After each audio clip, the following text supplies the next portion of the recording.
ਭਾਈ ਦੁੱਧ ਵੇਚ ਕੇ ਜ਼ਿਆਦਾ ਮੁਨਾਫਾ ਹੈ ਤੇ ਦੁੱਧ ਨੂੰ ਇੱਕ ਮਕਤਾਰ ਤੇ ਰੱਖਣ ਵਾਸਤੇ ਨਾ ਇਹ ਵਪਾਰ ਕਰਨਾ ਨਾਲ ਜਰਾ ਮਜਬੂਰੀ ਹੈ ਭਾਈ। ਠੀਕ ਹੈ। ਨਸਲੀ ਰੱਖਣੀਆਂ ਚਾਹੀਦੀਆਂ ਨੇ ਨੀਲੀ ਦੀਆਂ, ਠੀਕ ਹੈ ਜੀ।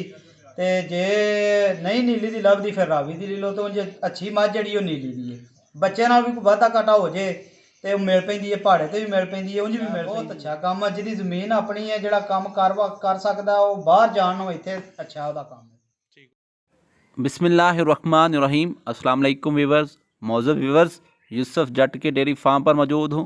यूसुफ साहब से नहायत ही कीमती और मालूमाती गुफ्तगू करेंगे। आपसे करता हूँ रिक्वेस्ट, वीडियो को लास्ट तक देखें। इंशाल्लाह आपको सीखने को कुछ ना कुछ ज़रूर मिलेगा। तो चलें यूसुफ साहब से करते हैं गुफ्तगू। वालेकुम सलाम। ਭਾਈਜਾਨ ਕੀ ਨਾਂ ਹੈ ਤੁਹਾਡਾ? मोहम्मद यूसुफ जी। ਮੁਹੰਮਦ ਯੂਸੁਫ ਸਾਹਿਬ, ਆਪਣਾ ਜਗ੍ਹਾ ਦਾ ਬਾਰੇ ਜ਼ਰਾ ਮਾਲੂਮਾਤ ਦਿਓ ਕਿ ਜੀ ਤਹਿਸੀਲ ਵਜ਼ੀਰਾਬਾਦ ਹੈ, ਜ਼ਿਲ੍ਹਾ ਗੁਜਰਾਂਵਾਲਾ ਹੈ, ਠੀਕ ਹੈ ਜੀ। ਤੇ ਪਿੰਡ ਰਾਣਾ ਬਰਾਮ। ਯੂਸੁਫ ਸਾਹਿਬ, ਸਭ ਤੋਂ ਪਹਿਲੇ ਅਸੀਂ ਪੁੱਛਾਂਗੇ ਕਿ ਕਿੰਨੀ ਦੇਰ ਤੋਂ ਮੱਝਾਂ ਦਾ ਕਾਰੋਬਾਰ ਕਰ ਰਹੇ ਹੋ, ਮੱਝਾਂ ਰੱਖ ਰਹੇ ਹੋ ਜਾਂ ਉਹਨਾਂ ਨੂੰ ਵੇਚ ਰਹੇ ਹੋ, ਕਿੰਨੀ ਦੇਰ ਹੋ ਗਈ? ਤੇ ਭਾਜੀ ਬਚਪਨ ਤੋਂ ਹੀ ਕੰਮ ਕਰਨੇ ਆ ਪਏ ਆਪਣੇ ਦਾਦਾ ਜੀ ਦੇ ਨਾਲ, ਚਾਚੇ ਜੀ ਨਾਲ। ਤੇ ਵਾਲਦ ਸਾਹਿਬ ਮੇਰੇ ਨਹੀਂ ਹਨ, ਇਹ ਪਹਿਲਾਂ ਫੌਜ 'ਚ ਹਨ ਤੋਂ ਰਿਟਾਇਰ ਹੋ ਕੇ ਆਏ ਨੇ। ਠੀਕ ਹੋ ਗਿਆ। ਮੱਝਾਂ ਤੁਸੀਂ ਰੱਖਦੇ ਵੀ ਹੋ ਤੇ ਵੇਚਦੇ ਵੀ ਹੋ, ਦੋਵੇਂ ਕੰਮ ਕਰਦੇ ਹੋ? ਵੇਚਨੇ ਵੀ ਆ। ਕੀ ਤੁਸੀਂ ਦੱਸੋਗੇ ਕਿ ਮੱਝਾਂ ਰੱਖ ਕੇ ਦੁੱਧ ਵੇਚ ਕੇ ਜ਼ਿਆਦਾ ਮੁਨਾਫਾ ਹੈ ਜਾਂ ਵੇਚ ਕੇ ਜ਼ਿਆਦਾ ਮੁਨਾਫਾ ਹੈ? ਭਾਈ ਦੁੱਧ ਵੇਚ ਕੇ ਜ਼ਿਆਦਾ ਮੁਨਾਫਾ ਹੈ ਤੇ ਦੁੱਧ ਨੂੰ ਇੱਕ ਮਕਤਾਰ ਤੇ ਰੱਖਣ ਵਾਸਤੇ ਨਾ ਇਹ ਵਪਾਰ ਕਰਨਾ ਨਾਲ ਜਰਾ ਮਜਬੂਰੀ ਹੈ। ਠੀਕ ਹੈ, ਹਾਂਜੀ ਸਹੀ ਹੋ ਗਿਆ। ਅੱਛਾ, ਇਹ ਦੱਸਿਓ ਕਿ ਮੱਝਾਂ ਜਿਹੜੀਆਂ ਨੇ ਉਹ ਕਿਹੋ ਜਿਹੀਆਂ ਰੱਖਣੀਆਂ ਚਾਹੀਦੀਆਂ ਨੇ? ਮੱਝਾਂ ਭਾਈ ਨਸਲੀ ਰੱਖਣੀਆਂ ਚਾਹੀਦੀਆਂ ਨੇ, ਨੀਲੀ ਦੀਆਂ, ਠੀਕ ਹੈ ਜੀ। ਤੇ ਜੇ ਨਹੀਂ ਨੀਲੀ ਦੀ ਲੱਭਦੀ ਫਿਰ ਰਾਵੀ ਦੀ ਲੈ ਲਓ। ਤੇ ਜੇ ਅੱਛੀ ਮੱਝ ਜਿਹੜੀ ਉਹ ਨੀਲੀ ਦੀ ਹੈ, ਬੱਚੇ ਨਾਲ ਵੀ ਕੋਈ ਵਾਧਾ ਘਾਟਾ ਹੋ ਜੇ ਤੇ ਉਹ ਮਿਲ ਪੈਂਦੀ ਹੈ, ਪਹਾੜੇ ਤੇ ਵੀ ਮਿਲ ਪੈਂਦੀ ਹੈ, ਉਂਝ ਵੀ ਮਿਲ ਪੈਂਦੀ ਹੈ। ਠੀਕ ਹੋ ਗਿਆ। ਅੱਛਾ ਭਾਈ ਯੂਸੁਫ, ਇਹ ਦੱਸਿਓ ਕਿ ਸੋਚ ਕੇ ਜ਼ਰਾ ਦੱਸਣਾ ਜੀ, ਇਹ ਕੰਮ ਤੁਹਾਡੀ ਨਜ਼ਰ 'ਚ ਕੈਸਾ ਹੈ, ਅੱਛਾ ਜਾਂ ਬੁਰਾ? ਭਾਈ ਅੱਛਾ ਹੈ, ਬਹੁਤ ਅੱਛਾ ਕੰਮ ਹੈ। ਜਿਹਦੀ ਜ਼ਮੀਨ ਆਪਣੀ ਹੈ, ਜਿਹੜਾ ਕੰਮ ਕਰ ਸਕਦਾ ਉਹ ਬਾਹਰ ਜਾਣ ਨੂੰ ਇੱਥੇ ਅੱਛਾ ਉਹਦਾ ਕੰਮ ਹੈ। ਠੀਕ ਹੋ ਗਿਆ। ਹਾਂਜੀ। ਅੱਛਾ, ਹੁਣ ਇਸ ਕੰਮ ਨੂੰ ਕਾਮਯਾਬ ਕਰਨ ਵਾਸਤੇ ਇੱਕ ਤੁਸੀਂ ਦੱਸਿਆ ਕਿ ਜਾਨਵਰ ਅੱਛੇ ਹੋਣ, ਹੋਰ ਕੀ ਜਾਨਵਰ ਟੈਕਨੀਕ ਅੱਛੇ ਹੈ? ਹੋਣਾ, ਜ਼ਮੀਨ ਹੋਣੀ ਚਾਹੀਦੀ ਹੈ, ਠੀਕ ਹੈ। ਦੂਸਰਾ ਇਹਨਾਂ ਨਾਲ ਆਪੀ ਜਿਹੜਾ ਨਾ ਥੋੜੀ ਬਾਲੀ ਇਹਨਾਂ ਦੀ ਕੋਸ਼ਿਸ਼ ਨਾਲ ਨੌਕਰ ਹੋਵੇ, ਠੀਕ ਹੈ। ਲੇਬਰ ਦਾ ਸਾਰਿਆਂ ਤੋਂ ਜ਼ਿਆਦਾ ਮਸਲਾ ਹੈ। ਜਿਹਦੇ ਕੋਲ ਲੇਬਰ ਹੈ ਉਹ ਕੰਮ ਬੇਸ਼ੱਕ ਬੇਫਿਕਰ ਹੋ ਕੇ ਕਰੇ, ਕੋਈ ਮਸਲਾ ਨਹੀਂ। ਠੀਕ ਹੈ, ਲੇਬਰ ਦੇ ਨਾਲ ਆਪੀ ਵੀ ਕੰਮ ਕਰਨਾ? ਹਾਂਜੀ, ਆਪੀ ਜੇ ਆਪੀ ਨਹੀਂ ਕਰਨਾ ਤੇ ਫਿਰ ਬੇਸ਼ੱਕ ਰੱਖੇ ਹੀ ਨਾ, ਠੀਕ ਹੋ ਕੋਈ ਗਿਆ। ਫਾਇਦਾ ਨਹੀਂ ਫਿਰ। ਅੱਛਾ ਯੂਸੁਫ ਭਾਈ, ਇਹ ਦੱਸਿਓ ਕਿ ਮਾਸ਼ਾਅੱਲਾ ਤੁਹਾਡੇ ਕੋਲ ਇਸ ਟਾਈਮ ਕਿੰਨੇ ਜਾਨਵਰ ਨੇ? ਜਾਨਵਰ ਭਾਈ ਸਾਰੀਆਂ ਤੇ ਮੱਝਾਂ ਜਿਹੜੀਆਂ ਨੇ ਮੇਰੇ ਕੋਲ 20 ਕੁ ਨੇ ਘਰ ਜਿਹੜੀਆਂ ਮੈਂ ਰੱਖੀਆਂ ਨੇ। ਠੀਕ ਹੈ, ਉਹ ਕੱਟੀਆਂ ਨੇ, ਵਿੱਚ ਕੱਟੇ ਨੇ ਕੋਈ, ਠੀਕ ਹੈ, ਤੇ ਇੱਕ ਸੰਡਾ। ਤੇ ਜਿਹੜੀਆਂ ਦੂਸਰੀਆਂ ਕੋ ਆਉਂਦੀਆਂ ਨੇ ਐਤਵਾਰ ਦੇ ਐਤਵਾਰ ਉਹ ਵਿਕ ਜਾਂਦੀਆਂ ਨੇ। ਠੀਕ ਹੋ ਜਿਹੜੀ ਗਿਆ। ਵਿੱਚੋਂ ਕੋਈ ਦਿਲ ਕਰੇ ਉਹ ਘਰ ਵੀ ਰੱਖ ਲਈਦੀ ਹੈ। ਤੁਹਾਡੇ ਆਪਣੇ ਜਿਹੜੇ ਤੁਸੀਂ ਡੇਰੇ ਤੇ ਰੱਖੇ ਨੇ ਦੁੱਧ ਵਾਸਤੇ, ਛੋਟੇ ਵੱਡੇ ਜਾ ਪਾ ਕੇ ਟੋਟਲ ਮੱਝਾਂ ਤੋਂ ਇਲਾਵਾ ਕਿੰਨੇ ਹੋ ਗਏ? ਉਹ ਸਾਰੇ ਜਿਹੜੇ ਨੇ ਨਾ ਛੋਟੇ ਵੱਡੇ ਉਹਦੇ ਕੋਈ 40 ਕੁ ਬਣ ਜਾਂਦੇ ਨੇ। ਠੀਕ ਹੋ ਤੇ ਗਿਆ। 20 ਕੁ ਮੱਝਾਂ ਨੇ, ਕੋਈ ਕੱਟੀਆਂ ਨੇ 8 ਕੁ 9, ਕੋਈ ਠੀਕ ਕੱਟੇ ਹੈ। ਨੇ 6-7, ਕੋਈ ਝੋਟੀਆਂ ਨੇ 5-6। ਸਹੀ ਹੋ ਗਿਆ। ਹਾਂਜੀ। ਅੱਛਾ, ਇਹ ਜਿਹੜੇ ਸਾਰੇ ਤੁਹਾਡੇ ਮਾਸ਼ਾਅੱਲਾ ਡੰਗਰ ਨੇ, ਇਹਨਾਂ ਵਾਸਤੇ ਕਿੰਨੇ ਕੁ ਪੱਠੇ ਜਿਹੜੇ ਤੁਹਾਨੂੰ ਦਰਕਾਰ ਹੁੰਦੇ ਨੇ ਡੇਲੀ ਬੇਸ ਸਾਡੀ ਤੇ? ਭਾਈ 12 ਕਿੱਲੇ ਪੈਲੀ, ਅਸੀਂ ਸਾਰੇ ਪੱਠੇ ਬੀਜਨੇ ਆ। ਠੀਕ ਹੋ ਗਿਆ। ਹਾਂਜੀ। ਤੁਹਾਡਾ ਇਹਨਾਂ 40 ਡੰਗਰਾਂ ਤੇ ਡੇਲੀ ਦਾ ਕਿੰਨਾ ਖਰਚਾ ਆ ਰਿਹਾ?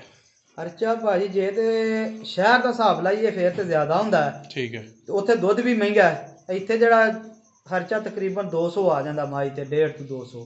ਮਾਸ਼ਾਅੱਲਾ, ਯਾਨੀ 150-200 ਤੁਸੀਂ ਐਵਰੇਜ ਦੱਸ ਰਹੇ ਹੋ? ਹਾਂਜੀ। ਤੇ ਦੁੱਧ ਵਿਕ ਜਾਂਦਾ ਮਾਈ ਦਾ 1000 ਰੁਪਏ ਦਾ, ਯਾਨੀ ਕਿ 800 ਰੁਪਏ ਤੁਹਾਨੂੰ ਬਚਤ ਹੋ ਰਹੀ ਹੈ ਇੱਕ ਮੱਝ ਪਿੱਛੇ? 800 ਰੁਪਇਆ, 700 ਰੁਪਇਆ ਜੇ ਆਪਣੀਆਂ ਦਿਹਾੜੀਆਂ ਸਾਰੀਆਂ ਕੱਢ ਕੇ 600 ਰੁਪਇਆ ਇੱਕ ਮੱਝ ਬਚਾ। ਜ਼ਬਰਦਸਤ, ਮਾਸ਼ਾਅੱਲਾ, ਬਹੁਤ ਜ਼ਬਰਦਸਤ ਤੁਸੀਂ ਗੱਲ ਦੱਸੀ ਹੈ। ਬਹਰਹਾਲ ਬਚਾਉਂਦੀ ਉਹ ਮੱਝ ਜਿਹੜੀ ਮੱਝ ਅੱਛੀ ਹੈ, ਨਸਲੀ ਹੈ। ਠੀਕ ਹੈ। ਜਿਹੜੀ ਨਸਲੀ ਨਹੀਂ, ਚੰਗੀ ਮੱਝ ਨਹੀਂ, ਉਹ ਨਹੀਂ ਬਚਾਉਂਦੀ। ਅੱਛਾ ਯੂਸੁਫ ਭਾਈ, ਇੱਕ ਬੜਾ ਅਹਿਮ ਸਵਾਲ ਆਇਆ ਹੈ, ਬਹੁਤ ਹੀ ਅਹਿਮ ਸਵਾਲ।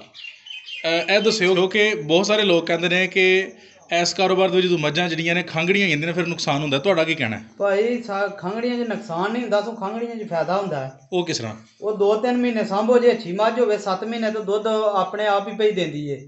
7 ਮਹੀਨਿਆਂ ਤੋਂ ਬਾਅਦ 3 ਮਹੀਨੇ ਉਹਨੂੰ ਸਾਂਭੋ ਤੇ ਫਿਰ ਸੂ ਪੈਂਦੀ ਏ। ਗੱਭਣ ਹੋ ਕੇ ਅੱਛੀ ਮੱਝ ਜਿਹੜੀ 7 ਮਹੀਨੇ ਦੁੱਧ ਦਿੰਦੀ ਏ। ਤੁਹਾਡੇ ਕੋਲ ਮੱਝ ਦੀ ਜ਼ਿਆਦਾ ਤੋਂ ਜ਼ਿਆਦਾ ਲਾਮ ਕਿੰਨੀ ਹੈ? ਲਾਮ ਮਤਲਬ ਕਿ ਕਿੰਨੀ ਦੇਰ ਤੱਕ ਦੁੱਧ ਦਿੰਦੀ ਰਹਿੰਦੀ ਹੈ? ਮੇਰੇ ਕੋਲ ਵੱਡੀ ਮੱਝ 2-2.5 ਸਾਲ ਵੀ ਦੁੱਧ ਦਿੰਦੀ ਰਹੀ ਏ। ਮਾਸ਼ਾਅੱਲਾ, ਜਿੰਨਾ ਜ਼ਬਰਦਸਤ। 2.5 ਸਾਲਾਂ ਬਾਅਦ ਸੂਈ ਉਹ। ਤੁਹਾਡੇ ਕੋਲ ਇਸ ਡੇਰੇ ਤੇ ਤੁਸੀਂ ਮਾਸ਼ਾਅੱਲਾ ਮੱਝਾਂ ਲਿਆਉਂਦੇ ਹੋ, ਹਾਂਜੀ। ਜ਼ਿਆਦਾ ਤੋਂ ਜ਼ਿਆਦਾ ਮੱਝ ਨੇ ਕਿੰਨਾ ਕੁ ਦੁੱਧ ਦਿੱਤਾ ਹੈ? 28 ਕਿਲੋ। 2.5 ਕਿਲੋ ਰਿਕਾਰਡ ਹੈ ਤੁਹਾਡਾ। ਹਾਂਜੀ। ਲੇਕਿਨ ਬਹੁਤ ਸਾਰੇ ਲੋਕ ਇਸ ਦਾਅਵੇ ਨੂੰ ਕਹਿੰਦੇ ਨੇ ਕਿ ਇਹ ਜੀ ਬਸ ਗੱਲਾਂ ਹੀ ਨੇ, ਤੁਸੀਂ ਕੀ ਕਹਿਣਾ ਗੱਲਾਂ ਚਾਹੋਗੇ? ਨਹੀਂ ਭਾਜੀ, ਆ ਜੇ ਕੋਈ 3 ਦਿਨਾਂ ਦਾ ਮੈਨੂੰ ਟਾਈਮ ਦੇ, ਉਂਝ 25 ਕਿਲੋ ਹੋਵੇ 3 ਦਿਨ ਇਹਨੂੰ ਵੰਡਾ ਛੰਡਾ ਇਹਦੀ ਮਰਜ਼ੀ ਦਾ ਪਾਈਏ 28 ਕਿਲੋ ਹੋ ਜਾਏਗਾ। 25 ਕਿਲੋ 24 ਕਿਲੋ ਰੂਟੀਨ ਨਾਲ ਵੀ ਦਿੰਦੀ ਏ। ਸਹੀ ਹੈ। ਕਿੰਨਾ ਕੁ ਵੰਡਾ ਹੋਣਾ ਚਾਹੀਦਾ ਕਿ ਮੱਝ ਛੱਡ ਵੰਡਾ ਦੇ? ਜਿੰਨਾ ਭਾਜੀ ਉਹ ਖਾਏ ਵੱਡੀ ਮੱਝ, ਅਸੀਂ ਤਾਂ ਉਹਨੂੰ ਉਹਨਾਂ ਪਾਉਂਦੇ ਆ। ਸਹੀ ਹੋ ਗਿਆ। ਹਾਂਜੀ, ਯਾਨੀ ਵੰਡਾ ਵੀ ਪਾਈਦਾ, ਪੱਠੇ ਵੀ ਉਹਦੀ ਮਰਜ਼ੀ ਦੇ ਪਾਈਦੇ ਨੇ। ਸੁੱਕਾ ਵੰਡਾ ਔਰ ਹਰਾ ਨਹੀਂ, ਕਿੰਨਾ ਪਾਉਂਦੇ ਹੋ ਪਏ? ਸੁੱਕਾ ਵੰਡਾ ਜਿੰਨਾ ਖਾਏ, ਜਿੰਨਾ ਖਾ ਲੇ, ਅੱਗੇ ਉਹ ਤਾਂ ਖੁੱਲਾ ਸੱਟੀ ਦਾ ਜਿੰਨਾ ਖਾ ਲੇ। ਨਹੀਂ, ਮੈਂ ਪੁੱਛਣਾ ਚਾਹ ਰਿਹਾ ਕਿ ਉਹਨਾਂ ਕਿਸਾਨ ਦੋਸਤਾਂ ਵਾਸਤੇ, ਭਾਈਆਂ ਵਾਸਤੇ, ਉਹਨਾਂ ਨੂੰ ਇੱਕ ਮਿਕਦਾਰ ਦੱਸ ਦਿਓ ਕਿ ਕਮ ਸੇ ਕਮ ਮੱਝ ਵਾਸਤੇ ਜਾਂ ਜ਼ਿਆਦਾ ਤੋਂ ਜ਼ਿਆਦਾ 10 ਕਿਲੋ ਮੱਝ ਦੁੱਧ ਦਿੰਦੀ ਹੈ ਨਾ, ਉਹਨੂੰ ਭਾਈ 4 ਕਿਲੋ ਵੰਡਾ ਪਾਉਣਾ ਚਾਹੀਦਾ। ਠੀਕ ਹੈ 2 ਕਿਲੋ ਖਲ, 2 ਕਿਲੋ ਕਣਕ ਤੇ ਕਿਲੋ ਵਿੱਚ ਕਰਾ ਪਾ ਲਓ। ਠੀਕ ਹੈ। ਔਰ ਹਰਾ ਹਰਾ ਜਿਹੜਾ ਜਿੰਨਾ ਖਾਏ। ਔਰ ਤੂੜੀ ਛੋੜੀ ਸੁੱਕਾ ਪਰਾਲੀ ਵਗੈਰਾ ਥੋੜੀ ਜੀ ਵਿੱਚ ਕੱਖ ਥੋੜੀ ਜੀ ਤੂੜੀ, 2 ਕਿਲੋ ਤੂੜੀ ਹੋ ਜੇ ਵਿੱਚ। ਸਹੀ ਹੋ ਗਿਆ। ਹੋ ਜੇ 2 ਕਿਲੋ ਹੋ ਜੇ। ਅਗਰ ਮੱਝ ਬਿਮਾਰ ਹੋ ਜਾਂਦੀ ਹੈ ਖੁਦਾ ਨਾ ਹਾਸਤਾ, ਉਹਦਾ ਕੀ ਇਲਾਜ ਕਰਦੇ ਹੋ? ਭਾਈ ਜੇ ਤਾਂ ਉਹਦਾ ਪਹਿਲਾਂ ਉਹਦੇ ਕੰਨ ਚੈੱਕ ਕਰੋ, ਜੇ ਉਹਦੇ ਕੰਨ ਠੰਡੇ ਨੇ ਤਾਂ ਉਹਦਾ ਕੰਨ ਟਕੋ। ਅੱਛਾ ਠੀਕ ਹੈ, ਤੇ ਨਾਲ ਉਹਨੂੰ ਕਿਲੋ ਪਿਆਜ਼ ਦਿਓ ਹੂੰ। ਤੇ ਸਟਾਕੀ ਭਰੀ ਮਿਰਚ ਦਿਓ। ਜ਼ਿਆਦਾ ਪਿਆਜ਼ ਬਿਹਤਰ ਹੈ, ਮਿਰਚ ਨਾ ਵੀ ਦਿਓ ਤੇ। ਅੱਛਾ, ਹਾਂਜੀ ਤੇ ਦੇਸੀ ਇਲਾਜ ਹੀ ਕਰ ਲੈਂਦੇ ਹੋ? ਹਾਂਜੀ ਦੇਸੀ ਵੀ ਕਰ ਲਈਦਾ, ਮਾੜਾ ਚੰਗਾ ਕਰ ਹੀ ਲਈਦਾ, ਸਵਾਦ ਅੱਲਾ ਦੇਣੀ ਹੈ ਨਾ। ਜ਼ਬਰਦਸਤ। ਅੱਛਾ ਯੂਸਫ ਭਾਈ, ਇਸ ਤੋਂ ਇਲਾਵਾ ਕੋਈ ਦੇਸੀ ਇਲਾਜ ਤੁਹਾਡੇ ਕੋਲ? ਮਤਲਬ ਮੱਝ ਪਿੱਛਾ ਮਾਰ ਜੇ, ਫਾਰਾ ਹੋ ਜੇ, ਬਸ ਇਹ ਉਹਨਾਂ ਦਾ ਸਿਰ ਦਰਦ ਕਰ। ਠੀਕ ਹੈ ਯੂਸਫ ਭਾਈ, ਤੁਸੀਂ ਬੜੀ ਮੁਫੀਦ ਮਾਲੂਮਾਤ ਦਿੱਤੀਆਂ ਨੇ। ਅਸਲਾਮ ਵਾਲੇਕੁਮ ਜੀ। ਵਾਲੇਕੁਮ ਸਲਾਮ।